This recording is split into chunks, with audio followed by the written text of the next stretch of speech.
Assalamualaikum warahmatullahi wabarakatuh. Bismillahirrahmanirrahim. Alhamdulillahirabbilalamin. Allahumma salli ala Muhammad. Amma ba'd. Hari ini kita akan bercakap tentang Habib Munzir. Kita tengok posting ni, dia kata apa. Ketika Nabi menyuruh merokok oleh Habib Munzir Al-Musawwar. Makna kata Habib Munzir yang tulis sendiri, bukan fitnah daripada siapa-siapa. Kita tengok perkataan Habib Munzir kepada abah guru sekumpul.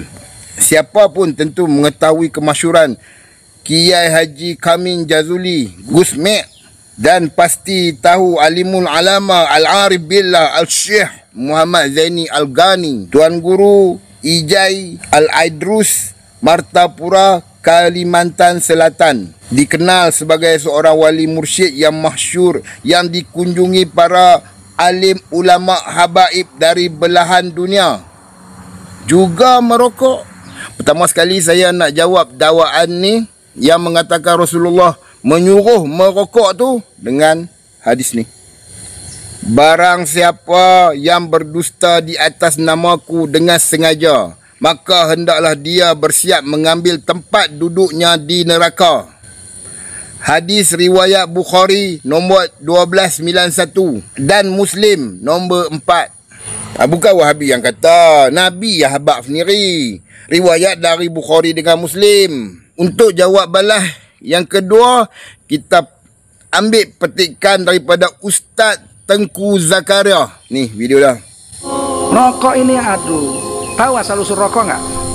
Mau saya kasih tahu asal usul rokok.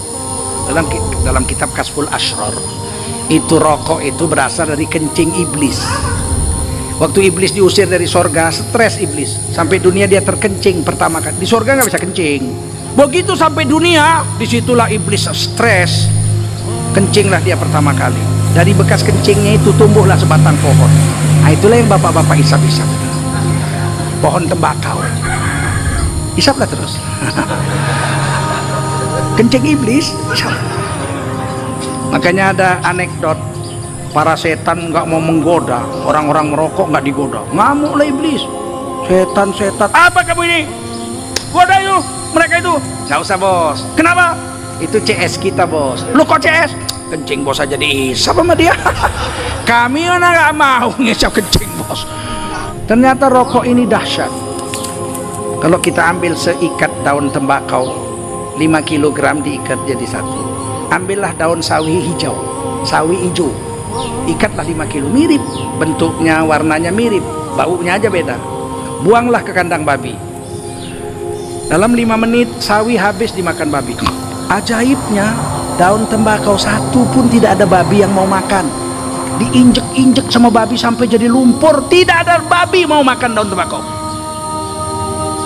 Oleh karena itu saya nasihatkan, janganlah membuat babi menjadi heran. Okey, kita dah dengar dah jawapan daripada Ustaz Aswaja. Nanti akan ada lah seorang dua daripada Aswaja yang cerdik sikit. Dia akan kata apa? Itu hadis tu palsu. Kalau hadis tu palsu, makna kata geng-geng tarekat yang berpegang dengan kitab Asyabul Asrar tu semua tarekat palsu lah. Apa salahnya hampa pakai hadis palsu? Kan hampa suka hadis palsu. Hadis palsu hampa nak do'ifkan, hadis do'if hampa nak hasankan, hadis hasan hampa nak sahihkan. Hadis sahih hampa lempak tepi. Hampa tak mau pakai. Jadi apa salahnya Ustaz Tengku Zakaria mengguna hadis palsu? Sekurang-kurangnya betul lah yang dia cakap tu.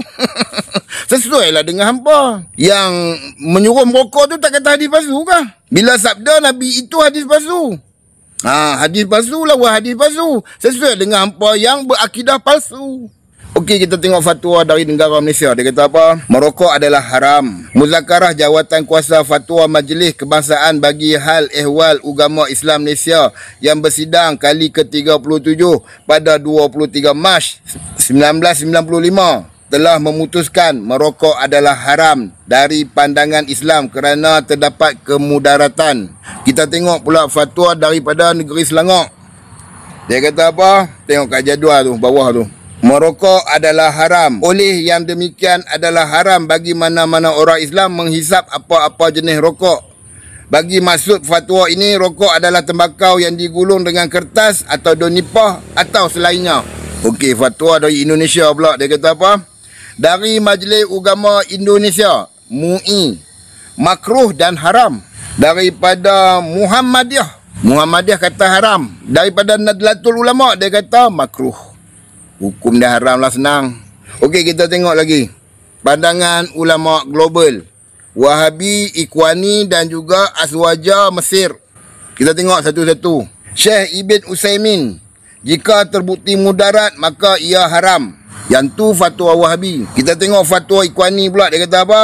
Syekh Yusuf Al-Qadrawi, merokok adalah haram kerana ia memudaratkan tubuh dan membazir. Okey, daripada Aswaja Mesir, Dar Al-Ifta Al-Misriyah Mesir menyatakan rokok sebagai haram atas dasar kemudaratan dan pembaziran. Kalau tanya aku, ini jawapan aku. Tu, cuba fikir betul-betul. Pernah ada orang Kristian cakap, oh sebenarnya Jesus hebat kat aku, dia suruh aku isap rokok. Ada ke? Ataupun kita pernah dengar ada orang Yahudi kata, oh tadi aku mimpi Nabi Musa, ataupun aku Yaqazah Nabi Musa mai. Dia hebat kat aku, dia suruh kita isap rokok. Ada? Ataupun dia hebat, oh Nabi Musa suruh aku isap rokok ni. Ada ke? Ini menghina agama Islam, sedar tak? Ini menghina Rasulullah SAW. Depan mata kita jelas Nabi difitnah. Seolah-olah Nabi ni galakkan kita buat kerja haram. Inikah kata cinta Nabi?